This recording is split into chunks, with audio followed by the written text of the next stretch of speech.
Welcome to the Damascus Encounter, another interesting episode and edition of your favorite program on television. You know, one interesting thing about the story of conversion is if you have 1,000 people put together, there is no single formula that you can say this is what determines or would make for a conversion story.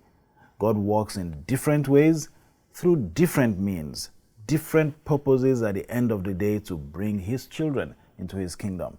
And today on the program we have a very interesting story, unique in his own sense, especially as you consider how he came to know the Lord and how he has come to serve him. Today I welcome with me in the studio Akintayo Lawal. Thank you. Thanks for being on the Damascus Encounter. Thank you so much. I appreciate the opportunity. Let's talk about your conversion experience, but then we'll take it from how exactly it all played out. Mm-hmm. Initially, you were Muslim. You were born and raised a Muslim. Yes. Can you share a little bit about your Muslim upbringing and background? Thank you. My background really is truly from Muslim background, really. I was born into a Muslim family. My parents are both Muslims. But as the Lord will have it, we didn't have the opportunity to actually practice the religion, although they are practicing Muslims. What really transpired was it's a family of four, three boys and a girl. And we were staying in a rented apartment back then in Okebola, in Ibadan, in Oyo State. And fortunately for us, at Lord will have it, our landlady happens to be a Seventh-day Adventist, converted from a cathedral church too. And so each time she is going to church, she will just call the boys, follow me to church. From the moment I could know, I could understand what life means, I've been following her to church. And later in life, we realized that because our parents are actually never around most times because of their duties, so we are asked to follow her. And then by following her, that's why the transformation started. Okay, so you talk about not having the opportunity to practice the religion. What were those hindrances? Why couldn't you practice Islam, the Islamic religion, as you ought to, as a upgrowing child? Yes, while we were growing up, we generally, because none of us actually had the opportunity to practice. But by the time we were growing, we were like, let's just feel the pulse of that environment before we actually decide. At least personally, I wanted to feel the pulse of the other environment before coming this way. Why we didn't have the opportunity was because, like I said earlier, mom and dad were quite busy. Dad, a civil servant, goes to work. By the time he comes back, he wants to hang out with his friends. So he hardly comes home, doesn't even do the prayers in our presence. Mom, a business person selling clothes in the market then, so she won't have time. So we never see them doing it. And the only thing we saw or we learned or we grew up with is Wednesdays going for midweek, Fridays going for evening service, Saturday going for Sabbath worship. Okay, so at the end of the day, you never actually practiced the Islamic religion. Yes. Yes, we never had the opportunity, and opportunity in the sense that, well, we weren't forced or coerced to do it. Let me go this way. By the time I was age 5, because I remember very well, the woman that usually takes us to church passed away. Okay. Mrs. Lasende of blessed memory.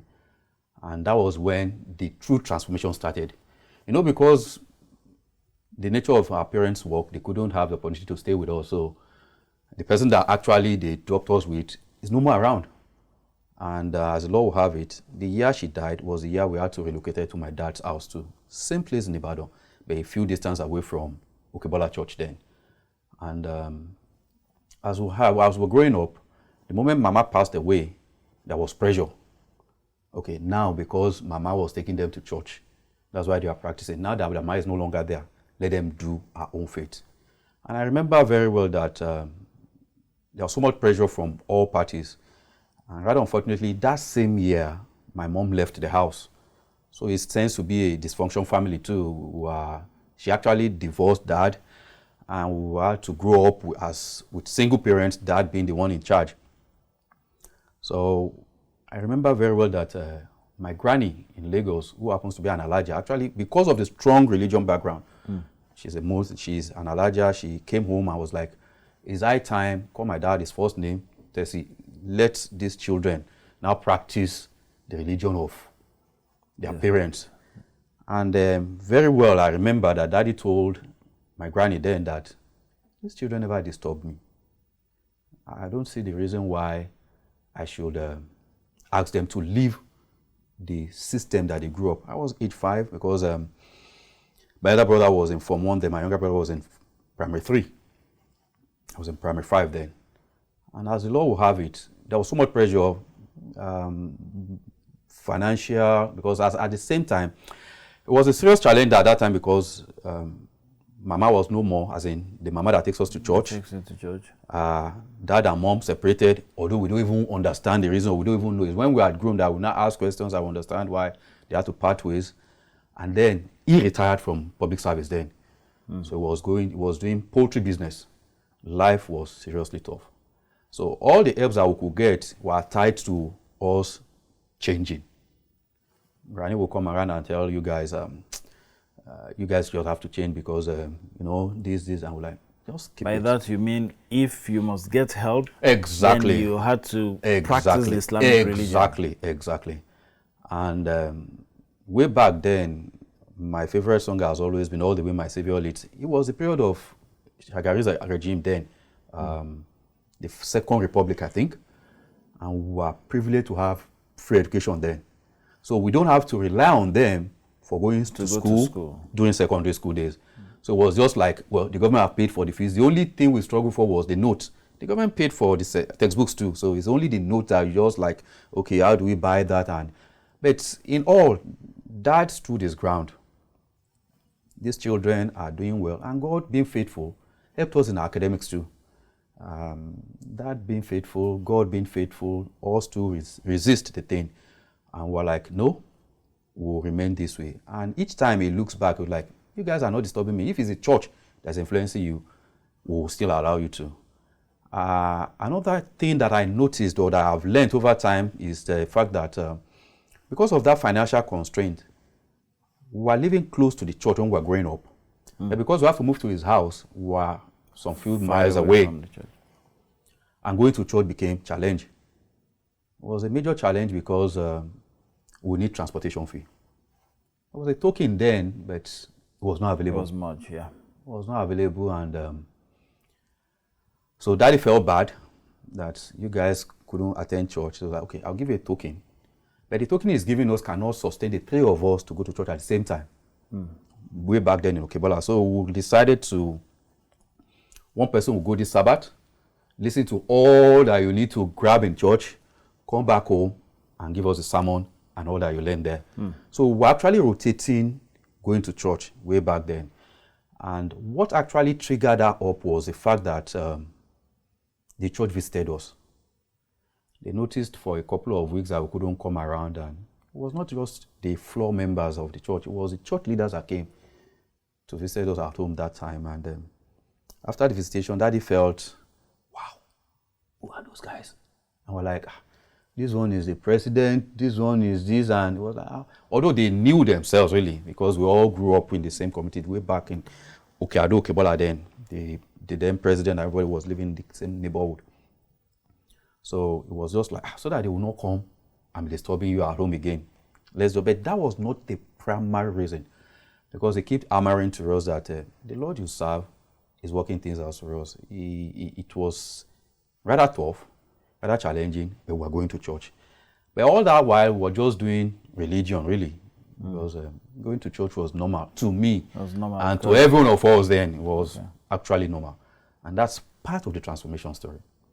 Okay, I think it's a very interesting story, and it's quite amazing because looking back, we cannot say this is the particular reason why your dad allowed you all to go to church, but perhaps he just felt if these kids are growing up and they are doing well, and they're well behaved. I mean, if the church is contributing to that, why not? I think that's And absolutely true. you have been able to. So now let's fast track to a little bit to how all of these went on. School was going well. You all were doing well in school. And at some point, when did that yearning and desire to know Jesus, when did it stir up in you? I was in Form 4 then. We went to a community school. Okay. I remember, usually then, there is this set of, it's a government school, so Christians have their fellowship, Muslims have their own Jamaat service on Friday. Okay. My mom came around. I was the only one in school then. Really, the three of us were going to the same school. Later on, my elder brother had to move out of the community grammar school to Wesley College to do his A-levels then. So I was still there because of the year interval. My younger brother moved to the same Wesley College, so I was the only one in community grammar school then, in my Form 4. So mom just came in one Friday. The Friday is the period where Christian goes for their fellowship and the Muslim goes for theirs too. And she just talked to some people and said she wants to see me. It's a public school, so she came in and said, she now called the Muslim teachers in school and told them that this boy, his name is Lawa Musiliu Akishola Nmoso, and you know, he must practice religion. That is, I christened him. Yes, I did, and this is my son's name. Most times I silence the Muslim name because I felt I just don't like it. And well, not that I don't. I had to ask my grandfather, who's an Alhaji, that what's the meaning of that name. And when he told me, I said, okay, I will start bearing it. Because initially I wanted to drop it completely, but I just don't. But so she came around that day and said, I must practice, and I was beaten, flogged, and they cited a Bible passage, and which was Jesus' statement in Matthew when he says they shouldn't worship John the Baptist because there's someone that is coming after him that is greater than him. Okay. So the Muslim guys showed me the passage, and interestingly, it was in red ink. So Jesus is saying that there's another prophet coming after him, who is their own prophet. So I was just disturbed. I was flogged, and like I said, we didn't have the opportunity. They said we should practice. I thought, I don't even know how to do it from onset. So I had to go to meet the ones that are the fellowship leaders. And they weren't seventh day. It was Deeper Life team that was handling it then. And they said, it's a wrong passage. It showed me. But I didn't understand that time. I really don't understand. And I was just like, well, this is the path I've known, and I'm not living it, whatever mommy does. And fortunately for me, after Form 4, Form 5, out of school, I just left the Ibadan community completely. I just go visiting. And that was one, because it was hidden in my heart that probably all that we are doing was wrong. And people did not tell us it was wrong. But maybe mommy was doing it in an aggressive way, whichever way. But the major turning point was my experience in the university days. After leaving Ibadan, I had to school. I studied architecture. I had to school in Yaba College of Technology for my HND. I did my ND in Ogun Poly then. Okay. When I had to move to Yaba College for my HND, there was no accommodation then because freshers were in, there was no enough space. And at the same time, I had admission for University of Lagos to study same architecture too. But they were running concurrently off each semester. There was no accommodation. And I needed a place to stay. I just remember, those presidents that were together at Okebola, they're now living in Maryland. And if you know Lagos very well, it's just that straight Ikorodu road. From Maryland, just walk straight down some few kilometers, you get to Yaba College of Technology, the back gate to the University of Lagos. So it was just, it's nearby. So I walked up to the union headquarters then in Maryland. And one of he was his then secretary then. So I just knocked on his door. And he, Shola, how are you? I said, fine, sir. I'm here behind the accommodation. He said, come in. So I started staying there. Years I've been going to church. Years I've had reasons to do evangelism, fellowship, and all the rest. But the conversion, that secondary story was still there. That probably there is a lie.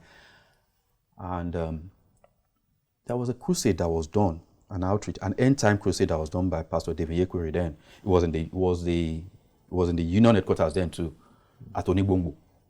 So each time I come back from school, I would just go there. And the thing was very scary.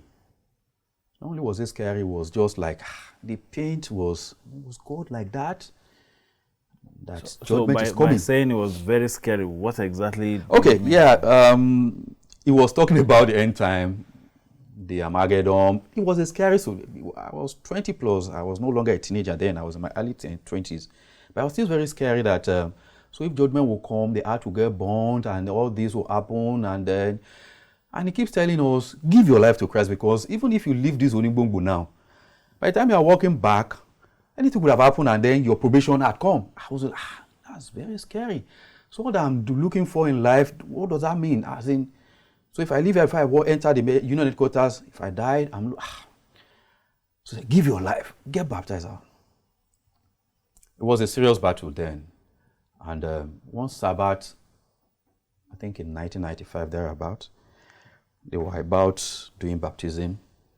The person I was staying with then was like, oh, more, son, give your life to God. Just change, give your life. And I was like, if my parents, my dad, did not force me to practice religion, please let me be. And the man looked at me and said, okay, Motibo. That Sabbath went. The following Sabbath, I noticed some pressure too. So I felt, what is it about this baptism and conversion? What do you want from me? I go to church. I'm at the fellowship. I do the business. I study. So what else? This water baptism, please spare me. And because of his pressure, I decided to leave the house that Sabbath afternoon. I think 2 weeks after. I just took my baggages and said, I'm from Lagos. I mean, I'm a Lagos boy. Why would I be squatting here when I have all my uncles and aunties and even my father, my grandpa's house is here too. So I just left his house. I left Union headquarters, carried my bag. I didn't tell any of them that day. And I set out. I went to my uncle's place. The guy looked at me, greeted me. Shola, how are you? Welcome. How is school? I said, Uncle, I want to be staying here. I don't have accommodation yet, and these days, The man looked at me and said, you can't stay here. There's no space. You can see where we're staying. So I took my bag that same day. We were staying at Yanopaja. There's another aunt of mine that stays around Festac. I went down there, went to the woman's place and said, I was living comfortably well. I said, can I stay with you, auntie? He said, no, Shola, you can't stay here. No, you know, this. Turned down again. My dad's eldest brother lives in Ota. That one is completely far. I need to stay in Lagos. Oh, grandpa stays at Surulere. That one is still close to Unilab. Let me go to his house. It was when I got to my grandpa's place that the story was actually turned around. The old man looked at me and said, Shola, what are you looking for? So I need accommodation. I mean, this is your house. So just where I'll just put my head. I'm tired of where I'm staying. And the old man said, there is no space for you here. Go back to where you are coming from. So I had no choice. It was towards evening that time. After going around the city of Lagos, I had no choice but to return back to Maryland. And the turning point was when I entered that house. The pastor then did not utter a word. He didn't ask me where was I coming from, why am I back, I thought you had left. He didn't say a single word. He just said, Omo, Cabo, as in, son, welcome. And I dropped my bag and life continues. And that night I was always wondering in my heart that, which kind human being is this? That all the people I thought I have, they turned me down. All the people I felt good, I said, welcome. He didn't utter a word. And that was when the struggle started in my heart that, look, if it's baptism, let's just go ahead and do it. So the following Sabbath, or 2 weeks thereafter, I can't remember the sequence clearly, really. And they were doing baptism, but not as a result of the outreach. So I just told them I want to get baptized. I didn't tell them at home. Just get to the church and I just, Pastor Dave was so excited seeing me and say, you decided? I said, yes, I want to get baptized. He had to call Pastor Babalola that I was staying with them and said, I won't baptize this young man. You have to do it because he's your son. So they both entered the water that day, sometimes in June, I think. And I got baptized. But before that day, because I have a friend who is a pastor and a doctor, I asked him questions about it. And he said it's a good thing. Should I just go ahead and do it? And when you are entering the water, ask God for a particular thing. Just ask God for a specific thing. Meanwhile, the people I was staying with and all the struggles were not aware of what I was going through in my heart. So as well entering the water, I told God, Lord, I've struggled with things in life. I need peace. So when I entered the water, when the two pastors were tossing, you will go this way, I'll go that way, in my heart, I was just praying, Lord, please, I need peace. So eventually when I entered the water, by the time I was coming out, I had the word shalom. I've never stumbled on the word in the Bible before. So I just dropped in my heart. So by the time I came out, I saw that my doctor, pastor friend, on Sunday, because we usually do an outreach together then. I asked him, what's the meaning of shalom? He said, it's peace. I said, that's the word I heard. And thereafter... So you heard it from one of the pastors? No, in my heart. That was the turning point. You just heard it? Yes. And if I had heard the word before, I would have felt, yes, but I just heard shalom. And I was like, it was on a Sunday that I saw the pastor, doctor friend. I asked him, because we were doing an outreach together. I was in Unilag then, fully then. Yabatek was almost over. And they were usually using someone of the registrar's house for the outreach then. So I just I went baptized, and this was what God dropped in my heart, shalom. And I said, that's a good name, it means peace. And truly, in all sincerity, I've never... You found peace. There's nothing that could perturb me. Even if the whole world is crashing down, shalom. So I found peace.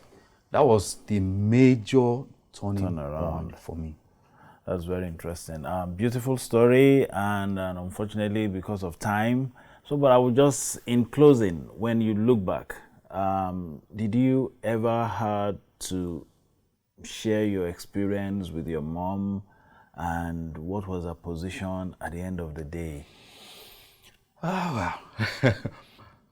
Before I go through that, there is another experience I had with the Muslim community that actually hated the quest for the truth about Christianity. One of my uncles, I went to his house when I wasn't in university then, it was secondary school days. We usually go for holidays.